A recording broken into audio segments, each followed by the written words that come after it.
Hablar con un niño que sufre de depresión, que ha pasado por situaciones de maltrato o que ha pasado a situaciones de acoso escolar.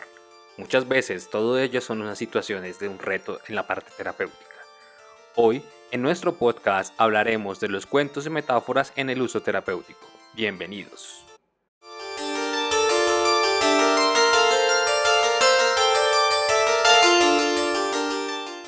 El trabajo psicoterapéutico con niños se entiende desde un proceso sistemático, el cual implica una serie de momentos que tienen un objetivo y un tiempo más o menos definido para su cumplimiento.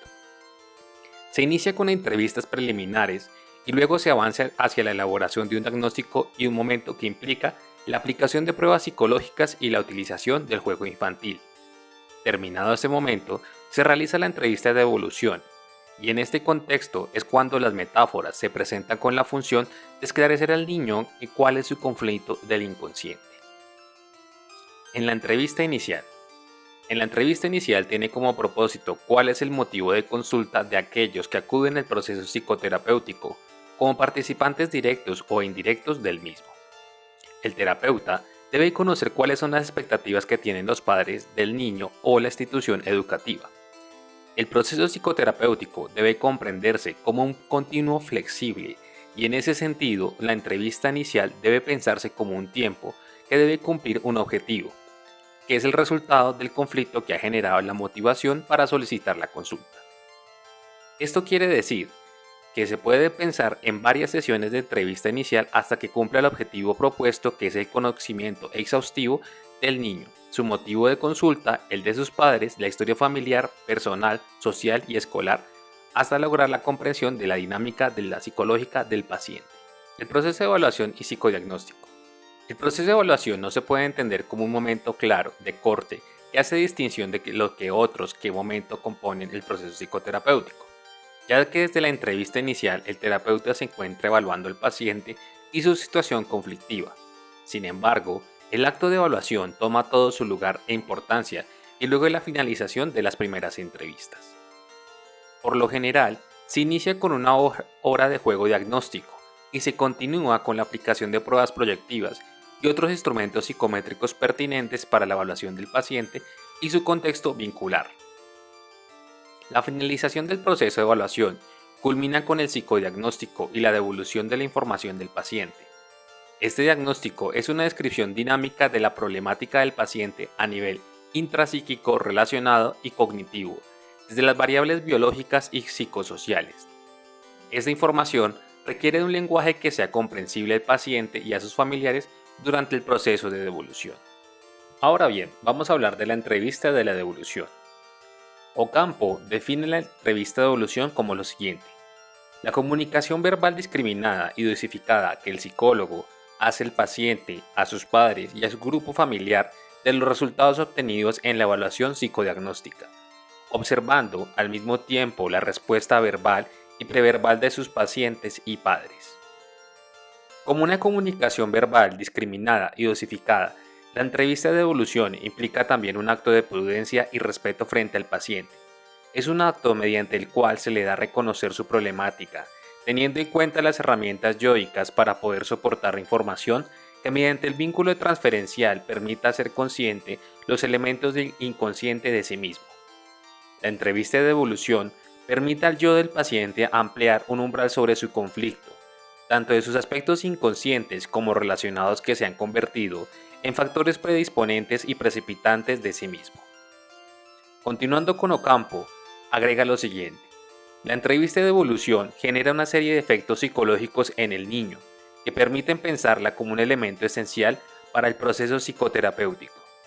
Según los principios de la Gestalt del cierre, la entrevista de evolución le permite al niño cerrar experiencias y ofrece una Gestalt que organiza eventos y vivencias e integra elementos manifiestos y latentes del conflicto, generando una visión amplia e integral del mismo. Evita la dependencia alienante con el terapeuta, ya que se le devuelve al niño su conflicto para que pueda reconocerlo e implicar su posición psicológica frente a este. La entrevista de evolución cumple también con el propósito de transferencial de implicar al niño como un miembro activo del proceso y eliminando el fantasma tercero excluido. El momento de evolución de información a los padres sobre el conflicto que está presentando el niño marca también propiciar una serie de efectos que repercuten positivamente en el proceso. La entrevista de evolución permite a los padres contar con mejores herramientas para reconocer en el contexto psicológico del niño, reintegrar la imagen de ellos que tienen sobre él y por el conflicto que el paciente presenta y las fortalezas y debilidades con las que cuenta para afrontarlo. La entrevista de evolución también genera efectos en los padres desde su compromiso y responsabilidad que tienen frente al niño. Ocampo agrega, en las técnicas proyectivas y el proceso psicodiagnóstico, señala que como para el psicólogo, la entrevista de evolución permite también movilizaciones de tipo transferencial y contratransferencial, ya que al entregar a cada uno de los integrantes del grupo familiar la información, deja de ser depositarlo en aspectos insanos de los mismos. Por otra parte, la entrevista de evolución se convierte en una forma de evaluar el proceso, confirmar hipótesis formuladas y realizar replanteamientos necesarios con relación a los objetivos y metas terapéuticas. Porque el psicólogo funciona frente al grupo como un aspecto de yoico como capacidad de percibir, discriminar, integrar y sintetizar los aportes del niño y a sus padres frente a la información dada como resultado de la evaluación. La entrevista de evolución se hace primero con el niño, a quien se le entrega la información de manera verbal, acompañado de la función simbólica del dibujo o del juego para su entendimiento y comprensión. Se seleccionan aspectos tolerables para su yo, buscando una integración de los contenidos latentes que generan su sintomatología y una comprensión en el contexto de la representación irreal, al igual que de las defensas yoicas que contribuyen a su permanencia con el permiso de los padres. Ahora bien, los cuentos y metáforas en la entrevista de evolución. Los cuentos y metáforas cumplen un papel singular en la parte de la entrevista de evolución con niños. A través de la metáfora, el terapeuta de niños logra mostrar el contenido propio de la representación de sus vivencias de manera indirecta, acercándolo al contenido angustioso. La metáfora expresa dos niveles de interpretación en el sentido. De la misma forma que en el sueño existe un contenido manifiesto y otro latente. La metáfora en la entrevista de evolución le permite al niño el reconocimiento de aquello que le es desconocido y por otro lado facilita el acercamiento a la resignificación o elaboración de dicho contenido. Con la representación de la metáfora, el niño desarrollará el mismo proceso de identificación que con los cuentos. Los cuentos y los sentidos metafóricos que los sostienen despiertan en los niños recuerdos, afectos y formas de comprender sus conflictos, los cuales, al ser expresados por el terapeuta como un contenido manifiesto de lo latente, permiten disminuir las defensas, dando seguridad al yo del infante. A través de la identificación con los personajes de los cuentos infantiles y las situaciones ofrecidas por las metáforas, se reviven conflictos, emociones, tipos de relación, vincular y defensas como medio simbólico de representación de su historia.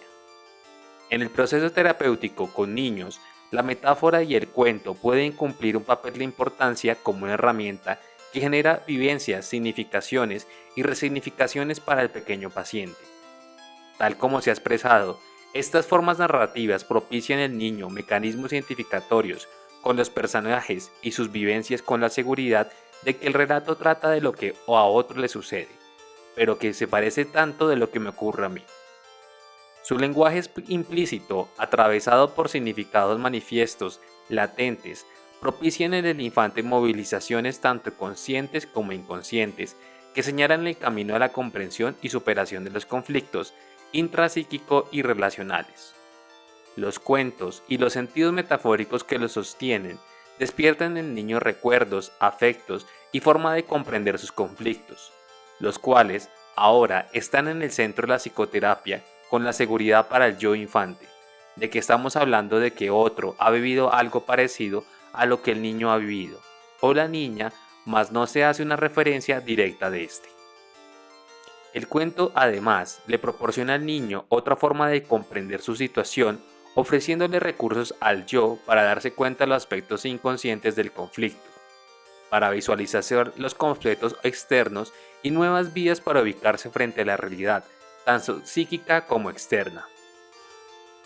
Existen diferencias entre la forma de contar un cuento desde la tradición oral escrita que propicia la cultura y la manera de cómo se introduce el cuento en el proceso terapéutico. Este último básicamente tiene un objetivo en los primeros momentos del proceso que se encuentra relacionado con el interés de hacer consciente lo inconsciente, fortalecer el yo, dar a conocer al niño las diferentes esferas del conflicto psíquico que está viviendo. Luego, el cuento y la metáfora pueden servir más allá del esclarecimiento del conflicto para favorecer el proceso de intervención psicoterapéutica. La presentación del cuento y metáfora también tiene un lugar en la transferencia con el infante.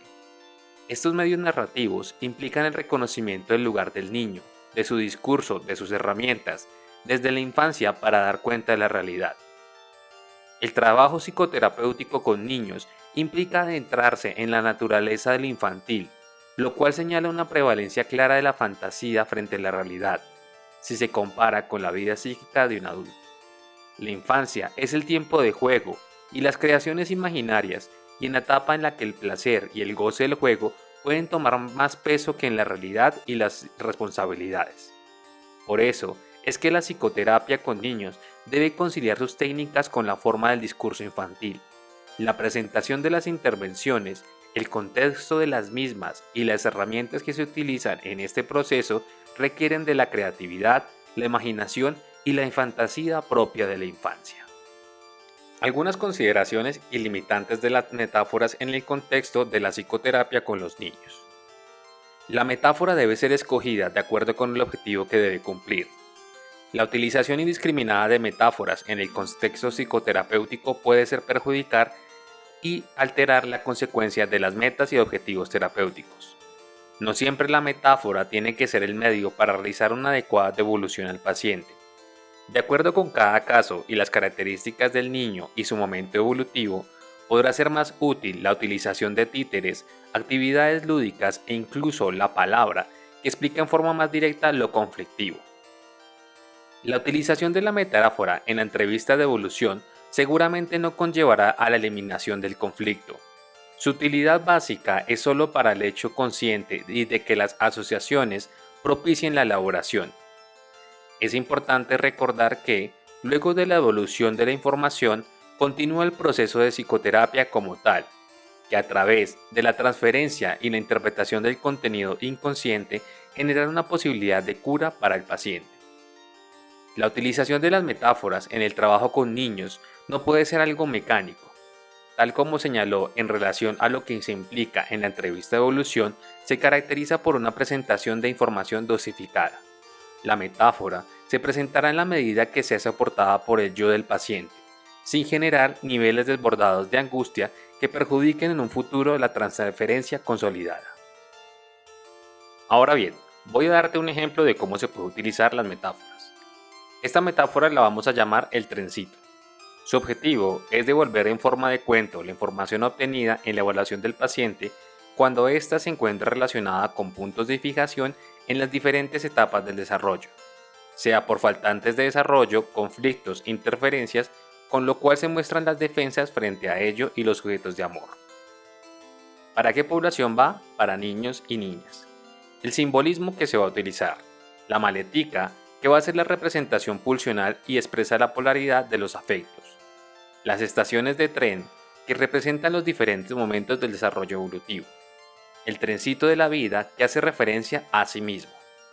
La estación bebé hace referencia al primer momento del desarrollo psicoafectivo del niño, que también está relacionada con la etapa oral propuesta por Freud. La arenita de bebé, el punto de fijación. La segunda estación, segundo momento del desarrollo psicoafectivo, que está relacionada con la etapa anal propuesta por Freud. Y la tercera estación, el tercer momento del desarrollo psicoafectivo, que está relacionada con la etapa fálica de la teoría freudiana. La instrucción inicial. Te voy a contar la historia de un niño que nació en el amor de mamá y papá. Todos los niños al nacer traen una maletica llena de amor y rabia, y con ellas iniciativas para el camino por la vida. Para ello, te montaste en el trencito de la vida, y en ese trencito vas a pasar por diferentes estaciones. En cada estación hay cosas que vas a dejar, y hay cositas que vas a seguir recogiendo en todas las estaciones. Cuando naciste, llegaste a la primera estación del tren llamada la del bebé. En esta estación aumenta el amor ya que papi y mami te alimentaron, te merecieron, te cantaron, te cuidaron y mostraron así tu amor y protección. A partir de este momento empiezan a darse las diferenciaciones en la función de la sintomatología del paciente. Cuando el niño tiene faltantes en su desarrollo, se le explican ausencias en función del objeto del ambiente. Estación poco equipadas. Cuando el niño son superiores y el objeto no puede satisfacerlas, la pulsión, en cualquiera de las situaciones queda un huequito en esa estación, que trata de llenar con arenita de bebé la fijación, que conlleva a la sintomatología, y por lo general por la edad del niño a mayor rechazo, compulsión repetitiva a la repetición. En los casos que se representen retrasos en el desarrollo, se plantean que hay niños que pasan por las estaciones más rápidamente que otros, quienes necesitan más tiempo para tramitar su segunda etapa. En la segunda estación del tren, aumenta la rabia, ya que papi y mami empiezan a enseñarnos comportamientos adecuados para que vayas al baño y además te dicen, come bien, pórtate bien, aumentando así la rabiecita durante esta etapa. Durante este tiempo, el niño cede sus deseos frente al amor y a sus padres para adaptarse a la realidad. Cuando se dan fijaciones en esta etapa, le mostramos al niño cómo por el temor a perder el amor de papá y mamá, metió su rabiecita en una carcelita. Aunque el encierro en esas escuelas como miedo, somatizaciones, fobias, exceso de control, eneuresis e incompreses, como algunas de las sintomatologías de esta etapa por la cual se consulta. Pero de igual forma, cuando vienen con faltantes de la etapa anterior, puede ocurrir que el niño se identifique con la agresión, poniéndole un disfraz del tiranosaurio Rex. En la tercera estación, aumenta el amor, pero es un amor que conlleva curiosidades afectivas en relación con nuestro cuerpo. El nacimiento y el enamoramiento, curiosidades que generan esos comillas, mieditos propias a ellas. Cuando se da una fijación en esta etapa, están relacionadas con represión y se observa una inhibición sexual o expresiones relacionadas con masturbación excesivas, angustias frente a la pareja de padres o dificultades en su identificación sexual, mostrándole cómo se da un miedito mayor cualquier parte se le da a un niño. En los casos que se observa que estas angustias parecieran ser producto de la realidad externa, una situación por ejemplo de abuso, hacemos la pregunta desde nosotros. Me pregunto si hay algo que pudo haberte pasado. Ahora bien, voy a explicarte los conceptos que pueden estar mencionados dentro de la metáfora que hemos realizado anteriormente. La pulsión. El concepto de pulsión es uno de los pilares del edificio psicoanalítico y su presentación como una forma de energía y se debe comprender en el marco de la revolución industrial. El término no es originario de Freud y se puede rastrear en la tradición incluso de los estudios de la física en el siglo XVIII y siglo XIX. Pensar en el psiquismo como energías en contradicción se encuentra también en la tradición de autores como Nietzsche. En la obra como Freud, el término surge con claridad en 1905 en el texto titulado Tres ensayos para la teoría sexual. Allí, Freud aborda el tema de las desviaciones sexuales y la sexualidad infantil, nombrando en su estudio lo que va a ser una de las características, el mundo pulsión. Esta, a diferencia del instinto de los animales, no tiene objeto definido en su esencia. El objeto de la pulsión se va consolidando en la historia del sujeto. En lo campo del infantil, el concepto de pulsión se encuentra nombrado en el esclarecimiento que se hace sobre la sexualidad del niño, lo que implica el campo de la pulsión de lo sexual no se encuentra limitado a los órganos genitales, sino que en el desarrollo evolutivo existen zonas erógenas, lugares en el cuerpo que psíquicamente están recubiertos en forma especial por la pulsión. Es así como se nombra en un momento oral en el cual la boca del infante se encuentra particularmente erogenizada, es decir, atravesada por el aspecto puncional. En contacto con el seno materno en lo que ha sido erogenizado en la primera medida, la boca del bebé, pero también serán las palabras, las miradas, el contacto que genera los cuidados maternos, lo que permite la erogenización del cuerpo, es decir, construir un cuerpo erogenizado y una pulsión instintiva. En forma temprana, lo que los animales es instinto, en el humano es pulsional. y es así como mientras la cría llora cuando existe hambre, es saciada con el alimento. En el humano, el hambre y el alimento son atravesados por el afecto. En la etapa anal, el interés de los padres del niño se centra en el control de esfínteres, y es aquí donde la zona erógena pasará de la boca al ano. El placer se centra en la retención de las heces fecales para luego expulsarlas con placer. Al igual que en el momento oral, es el otro y su interés por el cuerpo el que señala los caminos de lo erogenizado. Lo pulsional, que se organiza desde el cuerpo, genera afectos en lo psíquico y viceversa. Es de esta forma como se retienen y se expulsan las heces fecales. Los sujetos que sostienen en puntos de fijación y regresión en estos momentos retendrán su afecto como el amor y el odio. Los tocamientos en el propio cuerpo, la observación de diferencias sexuales anatómicas y las palabras de los padres y otros familiares acerca del tema de la sexualidad y la genitalidad marcan el avance de la zona anal a la genital. En medio de la vivencia edípica en la que se juegan los lugares de identificación de género, el niño y la niña se encuentran en la zona genital en el campo de la gratificación sexual. Con el avance de la angustia de la castración y la desilusión frente al lugar que se tiene al padre del sexo contrario, la fuerzación se disminuye y es reprimido, es decir, coartado en sus fines y sepultado en lo inconsciente. Lo pulsional tomará otros caminos, básicamente es de la sublimación, y es decir, a partir de un camino en los fines sexuales a otros que no perturban al yo y que son aceptados culturalmente. De esta forma surgen los intereses artísticos y el encuentro con personas que no son los padres, amigos, familiares, compañeros del colegio. Lo pulsional no desaparece, cambian sus fines en su razón evolutiva.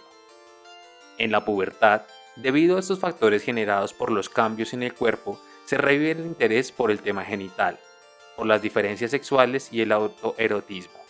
De esta forma, lo pulsional se encontrará dirigido a lo genital del adulto. En este avance se ha realizado que se observan posibles caminos que puede tener lo pulsional para un sujeto. Es claro que un encuentro entre el cuerpo y lo psíquico para nombrar este concepto. También es necesario señalar que lo pulsional se organizará a partir de lo otro. Un principio será la madre y luego la historia del sujeto aparecerán otros destinos de lo pulsional.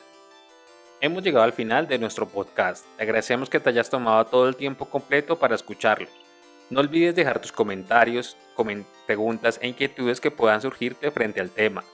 Recuerda seguirnos en nuestras redes sociales como son Facebook, Twitter, LinkedIn e Instagram, donde publicaremos diferentes contenidos para ti. Nos veremos en una próxima ocasión. Hasta pronto.